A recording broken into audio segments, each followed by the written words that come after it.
गुरुदेव, कुछ लोग सनातन धर्म पर आक्रमण कर रहे हैं। ऐसे में हम सनातन संस्कृति का संरक्षण कैसे करें? एक बात समझ लो अच्छे से, सनातन संस्कृति को कोई मिटा नहीं सकता। 1000 साल गुलामी के बाद भी हमारी संस्कृति मिट नहीं सकती। जब ये विश्वास तुम्हारे हृदय में हो जाता है, तुम शांत हो। नहीं तो हमारे मन में द्वेष भर जाता है। द्वेष भर जाना बहुत बड़ा कमजोरी है। तब हमारा सोच भी ठीक नहीं होगा। या भय भर जाता है, भय से भर लेते हैं अपने आप को, तब भी काम नहीं होगा। इतना तो स्वीकार करें, सनातन संस्कृति अनादि है, अनंत है। ईश्वर है हमारे साथ। ईश्वर प्रेम हमको बल दे देता है। अच्छा, अब दूसरी बात है, ईश्वर का प्रेम है, ईश्वर करे जी हम क्यों करें करके बैठना नहीं। ये भी बड़ा नुकसान हो गया देश में। अरे भगवान करेगा।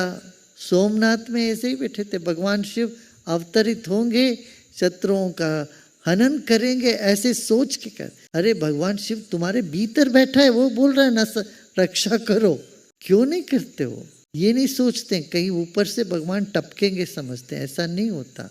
दैवम मानुष रूपेण कहा गया, भगवान मनुष्य के रूप में। इसीलिए तुम अपना कर्तव्य में रहो।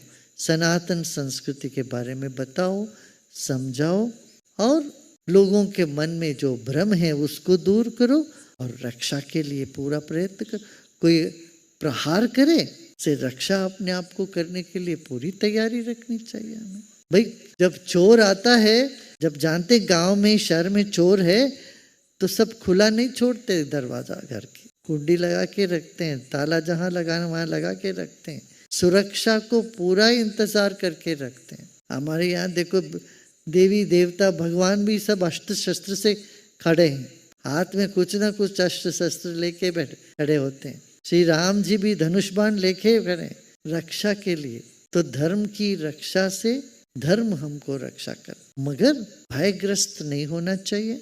एक वो भगवान के विश्वास में भय दूर हो जाता है। फिर धर्म के प्रति निष्ठा से, देश के प्रति निष्ठा से कर्मठता जागेगी। ये दोनों होना चाहिए। फिर प्रेम भाव से सब अपने लगेंगे। सबको अपनाने की कुशलता भी हमें हासिल करनी चाहिए। आप देखो, भगवान के हाथ में शंख है और चक्र है। एक में गदा है, दूसरे में पद्म है, कमल है। यही संदेश तुमको दे दिए। शंख आवाज से, शंख तो आवाज, पहले बातचीत से हर चीज की समाधान कर सकते हो। फिर फूल है, फूल माने कोमलता, प्रेम से लोगों को बदल सकते हो। शंख और फूल से नहीं होता है। फिर तो गदा है। ये सब कुछ नहीं होता, सुदर्शन चक्र है। इसी को चतुरोपाय कहते। चतुर उपाय, साम दान वेद और दंड। जीवन में ये कर्म में कुशलता लाने के लिए ये चारों उपाय हमें जरूर। तो ये भगवत्ता है। किसी को दंड देते हैं तो गुस्से से नहीं, द्वेष से नहीं देते, समझते नहीं। दूसरी बात, भैंस के लिए लाठी अलग पड़ती है। गाय के लिए जो हाय हाय करने से वो आगे निकल जाते गाय। भैंस के लिए तो एक हाथ मारना पड़ता है। इसलिए जब जो उपाय जरूरत थे वैसे उपाय करना। हम हर चीज में सबसे पहले डंडा लेके खड़े हो जाते, चलेगा नहीं। यही फर्क है दूसरे संस्कृति, दुनिया के पाश्चिमात्य संस्कृति और इस देश की संस्कृति में। यहाँ चतुरोपाय है, चतुर है लोग, इसलिए उपाय देते हैं। ये सब उपाय। गुरुदेव, अंगदान करना कितना सही है? क्या सनातन धर्म में ये ग्रहणीय है? हाँ, कर सकते, कोई दिक्कत नहीं। अब मंदिरों में भी, अब ये दक्षिण भारत के मंदिरों में जाके देखोगे तो कई मंदिर में लोग चांदी की आंख मन्नत करते हैं। मेरा आंख ठीक हो जाए, मैं आंख चढ़ा देता हूँ। आंख को ठीक हो जाने पर वो चांदी की आंख चढ़ा देते हैं, हाथ चढ़ाते हैं, पाँव चढ़ाते हैं। ये सब अंग पूजा भी है, अंग दान भी है। ये सब संस्कृति का या धर्म का विरोध में नहीं है। गुरुदेव, जब सब आपके विरोध में हो तब सुकून से कैसे रहे? भगवान हमारे साथ है, इस बात पर यकीन करना चाहिए, विश्वास करना चाहिए, है ना। बाकी सब तो तुम्हारे विरोध में हो ही नहीं सकते भाई।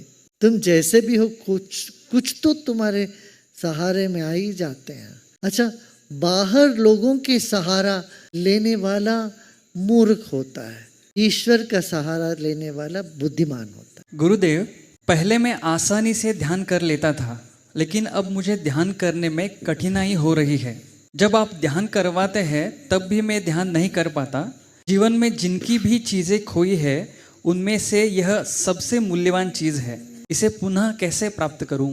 देखो, एक बात है, ध्यान नहीं लगता है तो तुम आयुर्वेद में जाओ, डॉक्टर को अपना नाड़ी दिखाओ।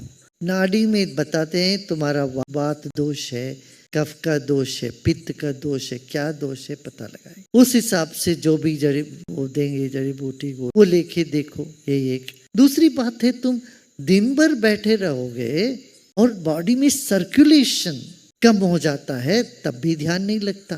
थोड़ा आसन करके देखो, पे ध्यान लगना चाहिए। वॉकिंग करो, थोड़ा चलो फिरो, कसरत करो, खुद अपने भीतर जो रजोगुण है उसको समाप्त करो, तब ध्यान लग जाएगा। अच्छा, इन सब करने के बाद भी मान लो ध्यान नहीं लगता है, 1-2 दिन सिर्फ फल और कच्चे सब्जी के साथ उपवास करके देखो, डिटॉक्सिफाई हो जाता है बॉडी, तो लग ही जाएगा। हमारे देश में देखो सदियों से एकादशी का उपवास, अमावस्या का उपवास इस तरह से बनाए रखे। क्यों?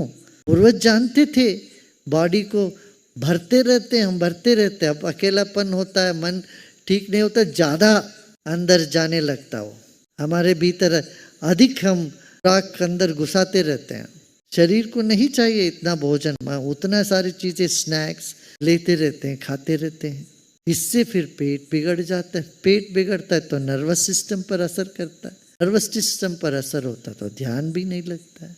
अच्छा, ध्यान करोगे तो नर्वस सिस्टम पर असर करेगा, पेट भी ठीक होता है। ये catch-22 बोलते ना, ऐसा है। पहले ये सब उपाय करके देखे तो पेट को साफ कराओ, शंख प्रक्षालन, एनिमा लेना, इस तरह से क्लेंजिंग करना, पंचकर्मा से करके ये सब करके देखो। डिटॉक्सिफाई होने से फिर मन शांत होने लगता है, ये बहुत आवश्यक है। हाँ। गुरुदेव, जब मेरे पास कोई भौतिक सुरक्षा नहीं है तो मैं खुद को सुरक्षित कैसे महसूस करूं? क्या विश्वास हमेशा सुरक्षा प्रदान करेगा या फिर कुछ और भी है जो व्यक्ति को शाश्वत सुरक्षा का एहसास कराता है?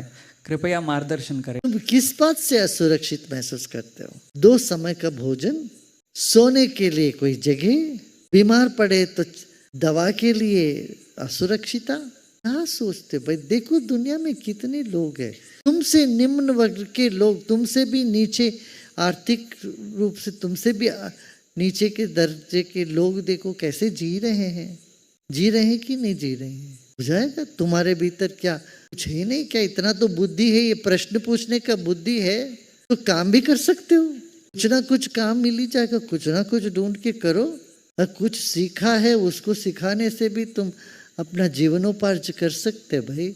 हाथ पांव मजबूत है, सेवा में लगो, किसी का कोई तो सेवा करो, मेवा मिलेगा, जरूर मिलेगा, कैसे नहीं मिलेगा। अब कुछ भी नहीं करना चाहोगे, आलतू फालतू बैठ के अपना ऐश करने लगोगे तो इसमें असुरक्षित तो महसूस होगा ही।